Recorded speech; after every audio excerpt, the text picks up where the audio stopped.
Welcome to the Find Your Leadership Confidence podcast with Vicki Noethling. You are about to discover impactful lessons that help you grow as an individual, grow your confidence, and find the positive and good within you, so you powerfully and authentically become the best version of yourself. Be sure you visit our website at www.findyourleadershipconfidence.com. While you're there, subscribe to us via your favorite network. Now tune in, get ready, and enjoy the journey of emerging as a leader of exception in the 21st century. Welcome, everyone, to the Find Your Leadership Confidence podcast. I'm your host, Vicki Noethling, coming to you from Roswell, Georgia. The goal of this podcast is to bring topics and guests that will empower you to become that confident leader and take your business and your life to the next level. Today, I am very excited to speak with Mark Devine. And let me tell you about Mark. He is the highest ranked trainee of SEAL Buds, and that's BUD/S, and he can talk about what that is. Mark served 9 years on active duty, 11 as a reserve SEAL, and retired as commander in 2011. His leadership of teams was so effective that the government tasked him with creating a nationwide mentoring program for SEAL trainees. This program eventually became SEALFIT.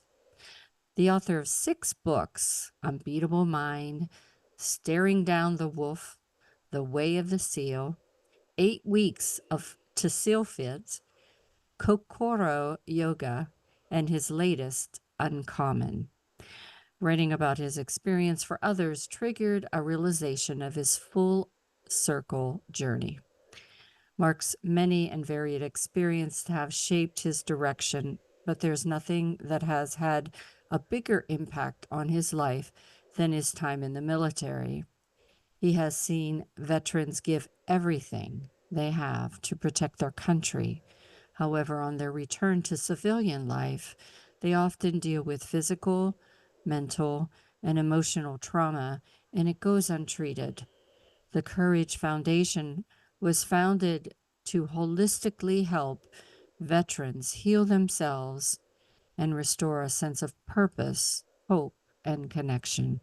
Today, Mark continues to lead, teach, innovate, and ideate. He's a sought-after speaker, insightful interviewer on his podcast, Unbeatable Mind, and a best-selling author, as mentioned. So he pushes himself to his limits and the mind. And a key component to his message is the importance of leveraging technology to positively impact the world. He's driven by the passion to transform lives and to make the world a more compassionate, connected, and courageous place. And Devine continues to inspire and teach with a personal mission of impacting 100 million people. Today, we're going to learn a little bit more about leading with courage and compassion. Please join me in welcoming my guest, Mark Devine. Well, Mark, what an impressive background you have there. I'm curious where you got that bio from. That's crazy. That's Did my assistant send that to you? No, that's on your website. Okay, I'm going to go shorten that up by about 80%. Normally, I don't read such long ones, but I thought it was a great setup to what we're going to talk about today. Yeah, well, thank you very much for that. You're very welcome. Where do you call home? Where do you live currently? I live in Encinitas, California, which is North County, San Diego. It's always sunny. Yeah. I know San Diego area very well. Spent a lot of time there. So we gave all of these kind of accolades for you, but I always like to kind of have pull out, that backstory about your journey that, we know you were in the military, but where were those moments which said, I've got to do something, that there's a purpose for me in this world. And so what's led you to where you are today? Well, there are two huge inflection points. One was I actually started my career in the corporate world. I was in Manhattan, working for Coopers and Lybrand, which is now PricewaterhouseCoopers, becoming a CPA, getting my MBA at NYU Stern School of Business. So that was kind of the charted path for me. That was the expected path. That was the conditioned path. And I was following it pretty blindly. But because I was an athlete and I was a seeker, I mean by that, I was seeking growth and something else that I wasn't experiencing in life. That accounting wasn't given to you? Yeah, accounting wasn't giving it to me. And the fact that I grew up in, with some trauma and a kind of a a chaotic and angry kind of family.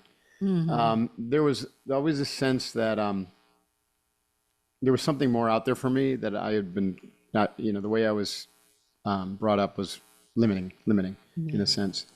So anyways, I take that as a great blessing because, without that kind of primal urge to reach for something more, then you can easily get stuck. And unfortunately, most people do get stuck. And maybe they don't realize it until maybe too late. So I feel like I had my first and only midlife crisis at 21 years old, because there I was saying, or 22, what am I doing? And what allowed me to see that, Vicki, was I had started a martial art. I was a pretty good athlete, so I was doing, competitive athletics in college. So while I was in New York City, suddenly I'm finding myself at NYU Business School and becoming, working full time. But I didn't want to give up that athleticism. So I would still run every day and I would work out of the gym, but I also wanted to do something more. And I was intrigued with the martial arts because of its developmental qualities, right? Its ability to cultivate character, and it's more than just physical training. And I just so happened to discover a grandmaster who had started this whole style of karate. He was also a Zen master. And so he got me to start practicing Zen, and I took it up as a daily practice. And I've never, I mean, I wouldn't say I do Zen today, but I never stopped doing a daily practice of meditation, contemplation, inner development. So long story short, it completely transformed my mind, transformed the way I viewed myself, my relationship with the world, my self-concept, my confidence, and also my insight. And so the gift that I was given after several years of practicing was to see that I was clearly barreling down a path that was not my path. It was something that was laid out for me by others. And that if I kept on that path, I would live that life of quiet desperation that Thoreau talked about, or Emerson. And so I started to ask better questions. And I started to learn that the quality of one's life is really going to be determined by the quality of the questions they ask. That's right. Because that opens up a whole new range of possible answers and possible futures. So I began to really lean into the fact that there was a number of possible futures for me. I just needed to decide which one was the right one. Yeah. So that practice of meditation turned into a practice of meditation and visualization, contemplation and journaling, and it led me into the Navy SEALs through synchronicity. So at 25 years old, I left it all behind. MBA, CPA, I got both of those and my black belt all in the same month, November of 1980. And I also left New York and ended up in Officer Candidate School in Newport, Rhode Island that same month. So it all happened, poof, like one big lightning bolt. So I went in the SEALs. I had a really interesting time in the SEALs. But what really was, again, unique about my experience was this kind of foundation that the meditative practice had created, which allowed me to lead differently than the other individuals that I was trained with and working with.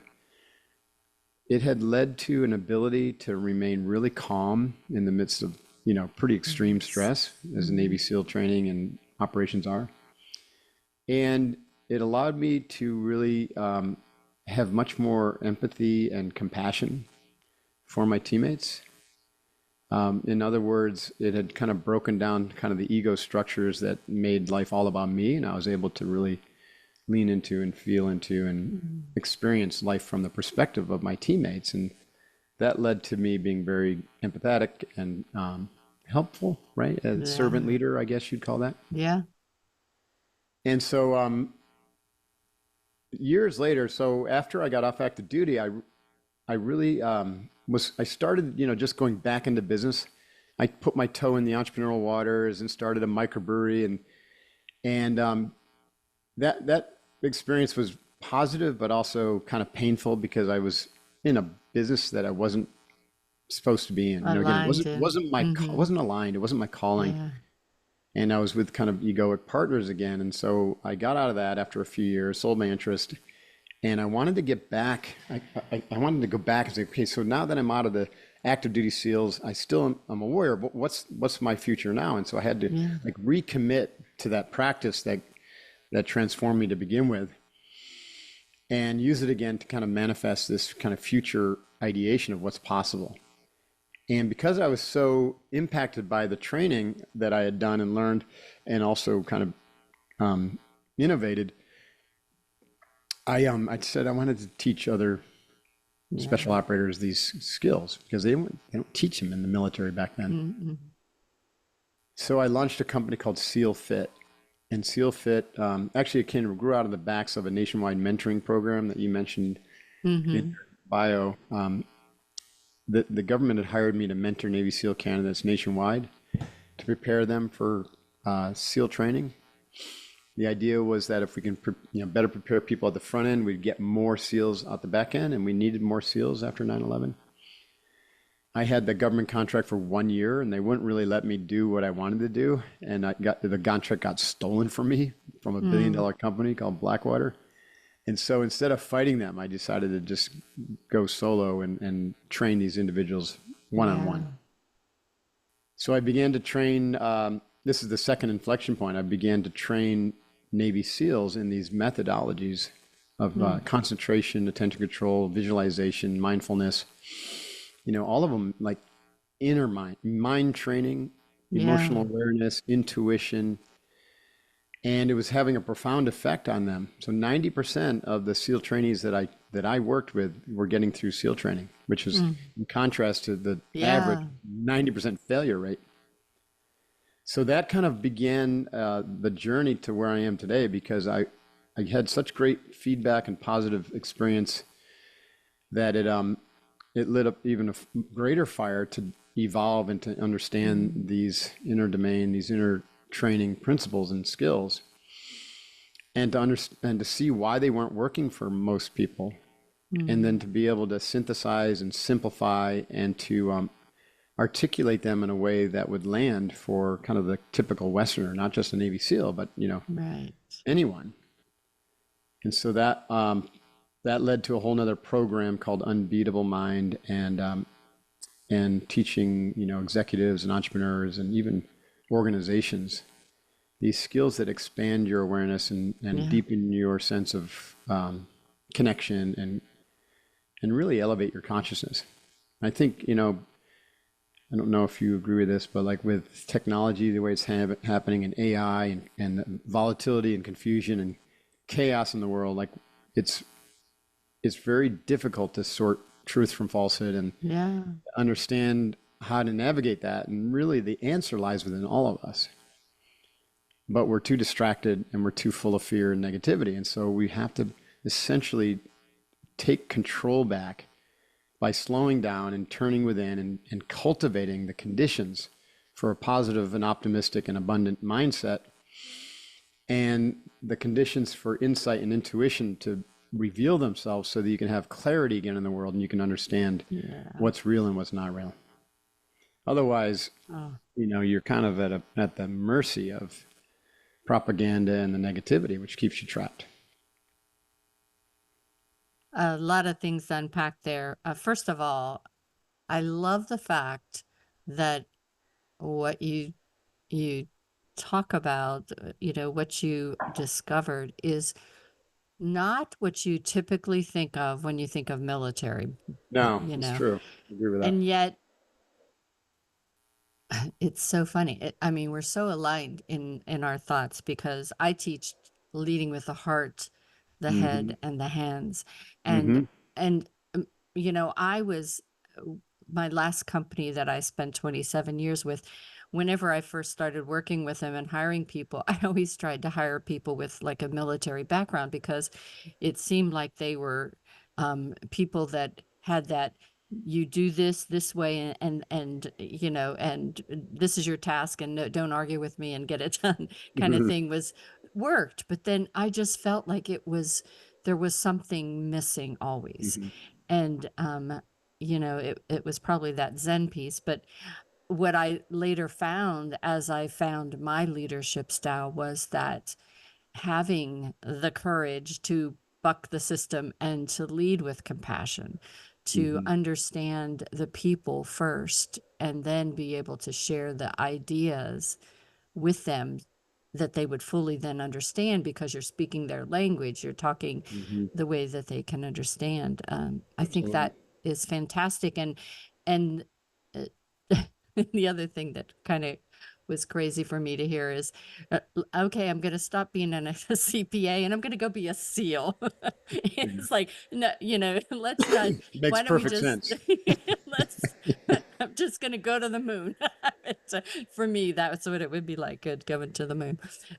So that takes such courage. I can't imagine how many people told you were crazy to do what Oh you yeah, did. a fair amount, especially my family. I mean, literally, I knew I was divorcing my family, Hmm. and I mean, they came back around when, especially when they found out I was the number one graduate honor man, and they Yeah, came out for the yeah. graduation, and they were proud. But boy, they were not happy. No, And I could see in fact, that. that I was could probably see. the biggest obstacle was the ego rearing its head and saying, "What will people think?"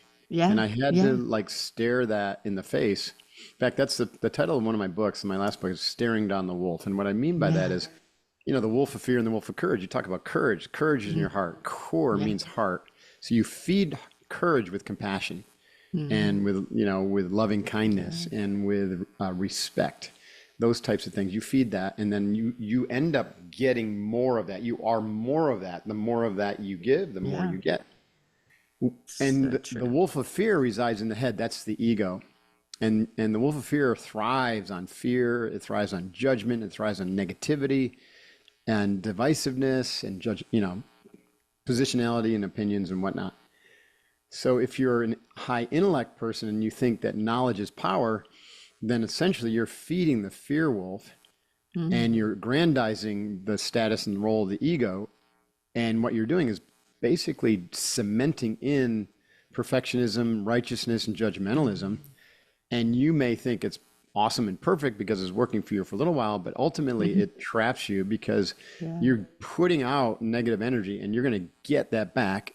And so Hmm. suddenly the world that you live in is righteous and judgmental, and you're always in conflict because you're fighting for what's right. And that's what we see in this world, right? Because we Yeah. are Right driven now. by intellect, we're driven by the ego.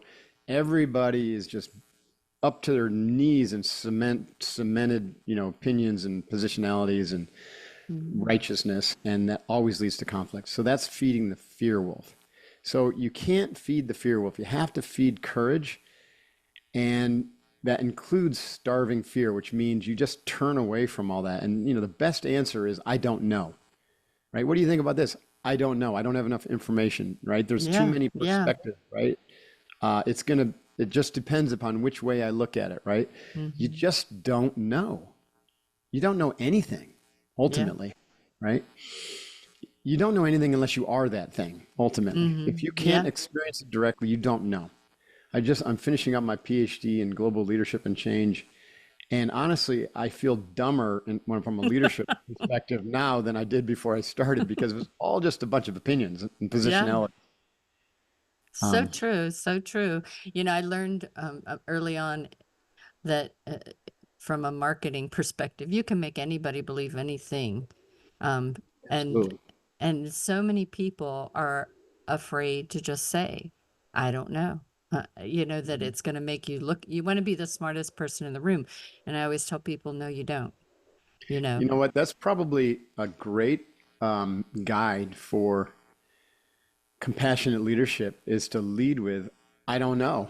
I don't Yeah. have the answer. Let's Yeah. figure this out together. Yeah. Absolutely. Talk it through. Absolutely.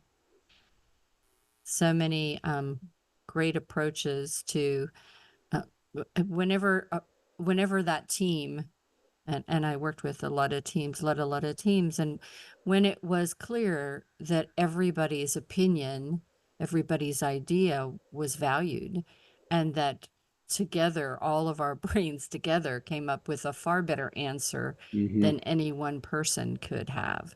Mm-hmm. And so many things.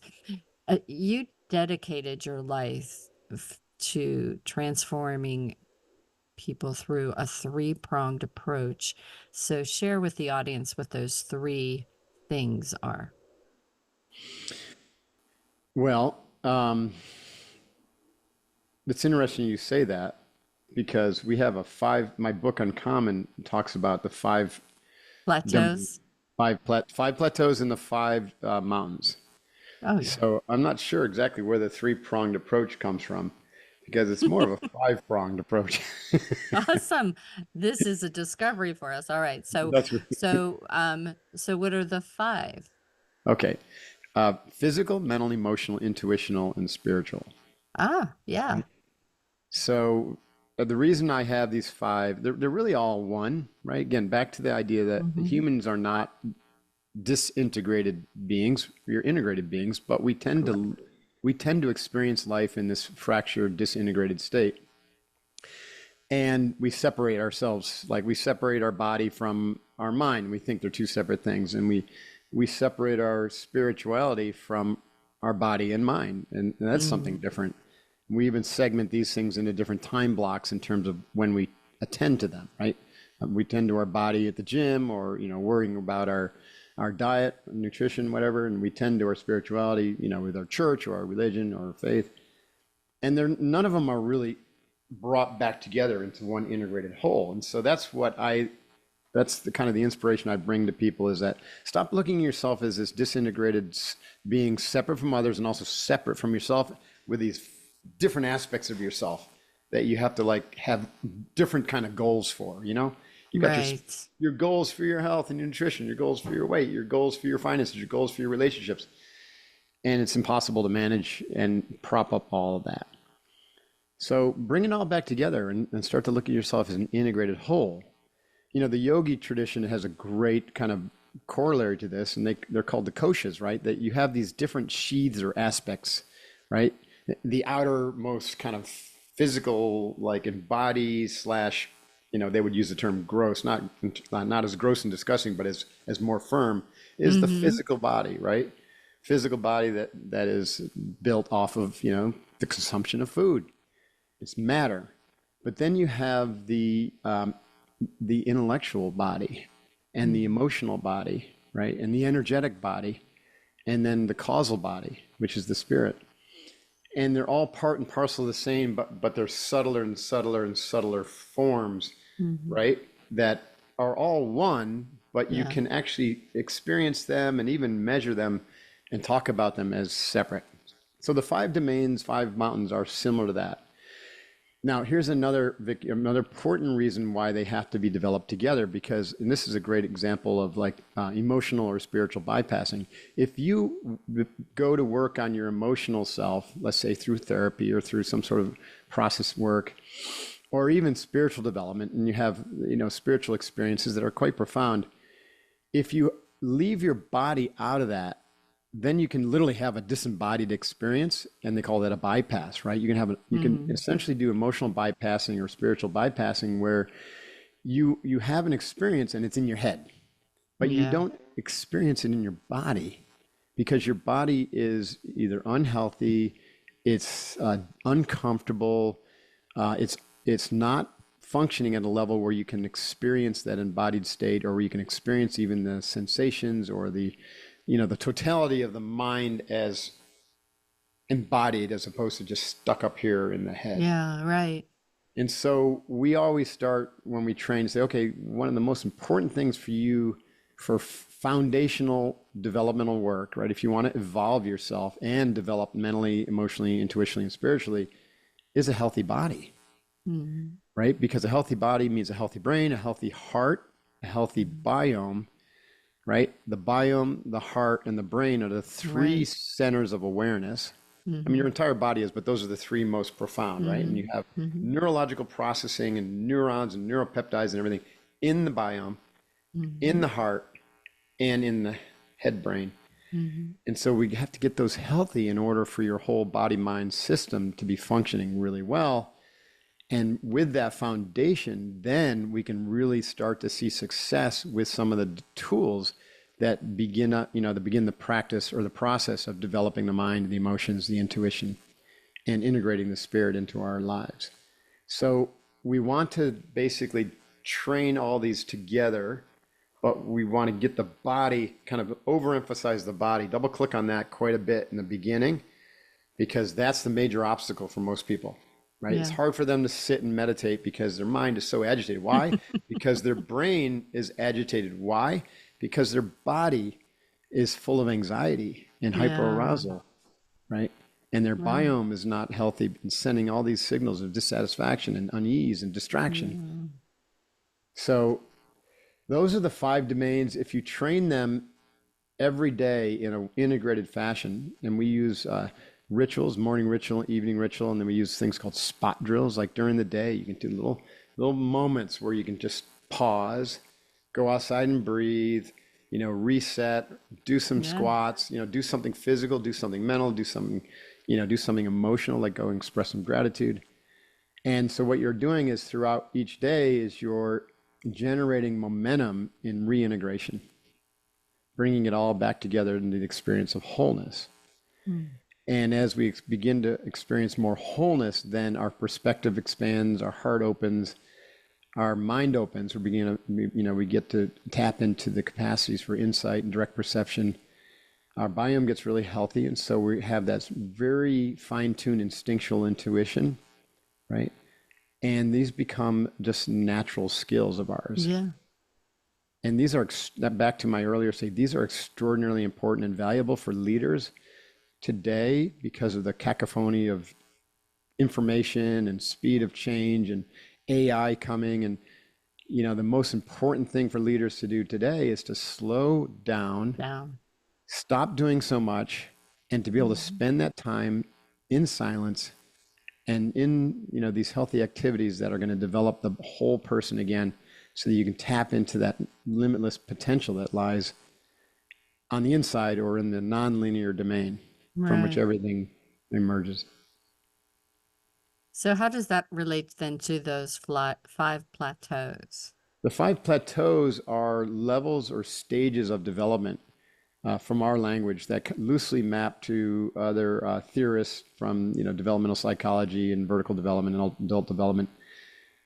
It's a simplified model that is more oriented toward my community and my leadership teams. The plateaus are perspectives of awareness or vibrational qualities of consciousness, you could say.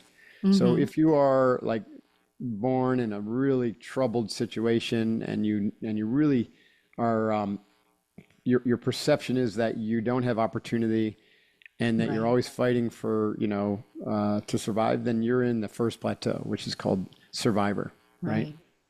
Right. If you happen to be an individual who was brought up in a very, let's say, staunchly conservative and or religious family, and again, these aren't judgments or it's it's not a ranking system. These are just Mm-hmm.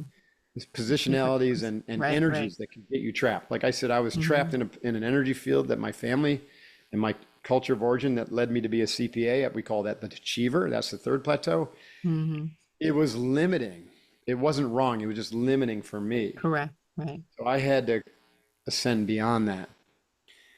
So the plateaus are really kind of, an inspiration to kind of help people see where they can get stuck or triggered into, like COVID. A lot of people who are achievers or fourth plateau equalizers, even fifth plateau integrators, were triggered into survivor, right? And we see politics, right? A lot of people are triggered into the second plateau protector mindset, where they're protecting their cherished party or their cherished person or their cherished belief systems.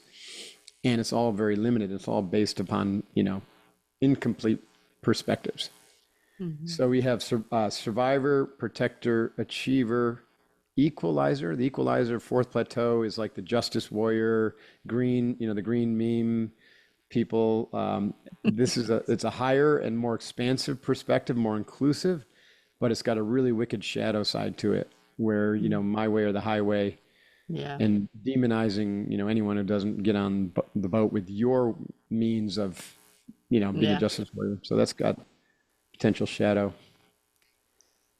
Five mountains and the five plateaus really work hand in glove. And there's a big dose of Ken Wilber in some of the work that I have with Unbeatable Mind, because the plateaus really do line up with, the integral theories, stages of consciousness.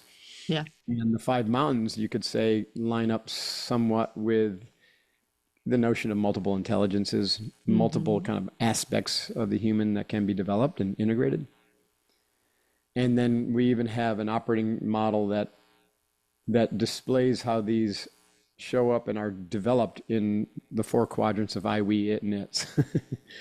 And we call those, I, we, it, and its. Those is subjective domain of the individual, the objective domain of the individual, so the inner and the outer of the I, and then the inner and the outer of the we. So the inner of the we would be the team culture and kind of the team vision and team understanding. And the outer of the we would be kind of the systems and structures and rules of an organization, like the body of an organization. Yeah. Yeah. So these all co-arise, especially for those of us who are professionals and are aligned with organizations and teams. So we want to be able to pay attention to the subjective and the objective of the inner, right, and the or of the individual and the team, so that we can really have the most expansive and inclusive developmental map available to us. So that's what these tools are: the five mountains, five plateaus, and the four quadrants. You have a podcast, a newsletter, and one of the articles in the newsletter I was reading was your success blueprint, peak results through awareness. And I know I have my opinion about self-awareness. I'd love to understand why self-awareness is so important to leaders today from your perspective. Certainly. Was it Socrates that said, "An unexamined life is not worth living"? It's pretty harsh, right? Self-awareness is extremely important, because as leaders, we need to be aware of who and what the self is. And most people are completely merged with their thoughts and their identity and their ego. And when you lead from that perspective, you always get suboptimal performance, suboptimal results, because it's always going to be based on fear and based on a limited sense of what's possible.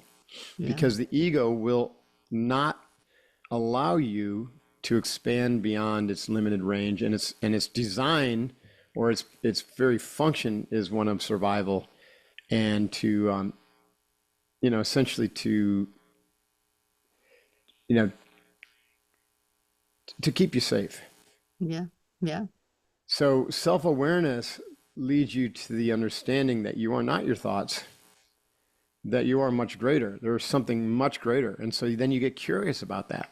And you say, what is this thing? What is this experience I'm having that says that is able to watch my thoughts and not be those, and to even watch the body and say, oh, wow, I'm not even this body. This body is an experience, a temporal experience, but it's not who I am. And then back to asking better questions. Self-awareness leads you to ask different and better questions, and gives you the courage, to, like Star Trek, to go where no man or woman has gone before, at least in your body. And so you go beyond, you transcend. That's what the whole transcendence is all about. You transcend your limited egoic sense of self. And what do you transcend into? You transcend into your, God immanent in your life.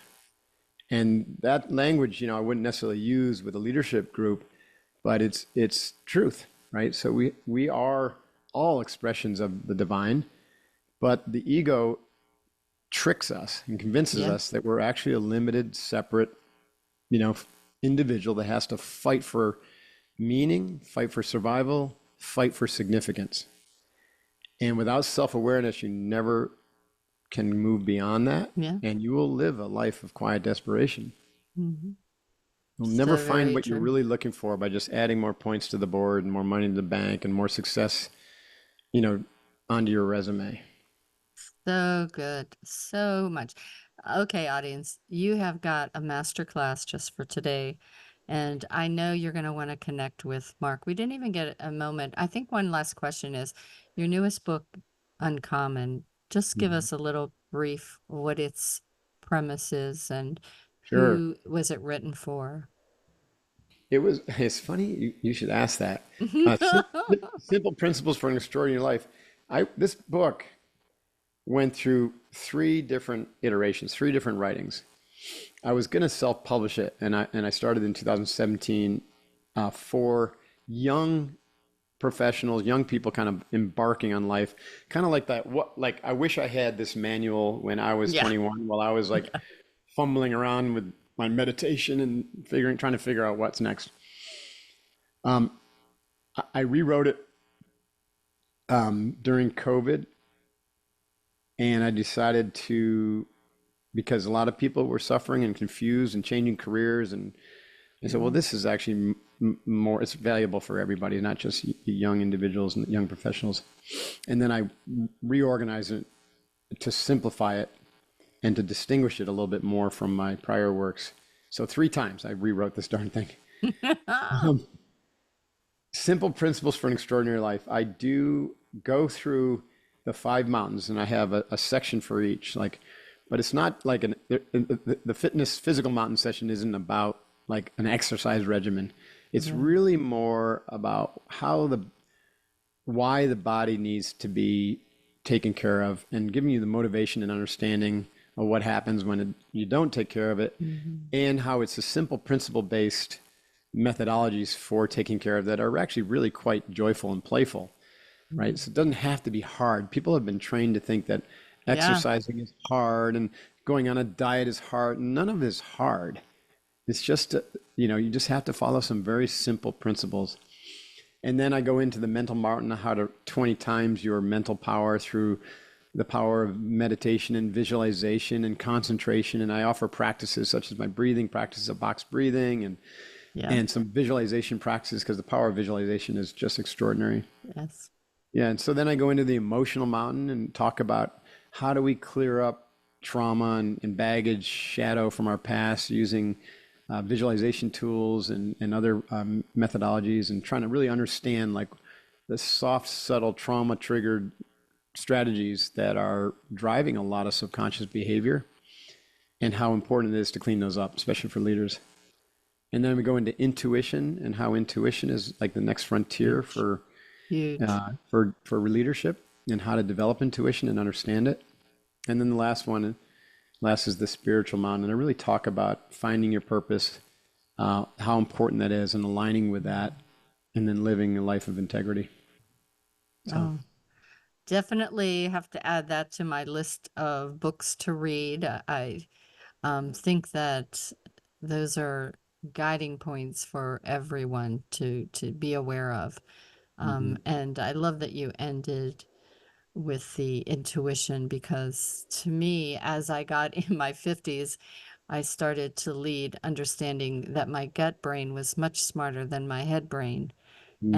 And my intuition guided me in a lot of uh, the right way. And also, I think your gut brain, your intuition sometimes takes away some of the ego because some of the things that it tells you to do aren't for self, Right. more so for others. Right. Absolutely. Intuition is extraordinarily important. It's actually the root or the causal agent for creativity. Yeah. So most people think, yeah, I want to be more creative. Well, then develop your intuition, which will then point you toward new ideas, new insights, and also where you will be inspired to be creative. And all of this, Vicky, just Fantastic. takes stillness, right? Stillness, Yes. sitting in stillness every day is the most important thing to do. Don't waste time not doing it. It's one of the things I'm teaching my grandsons is that, Good for you.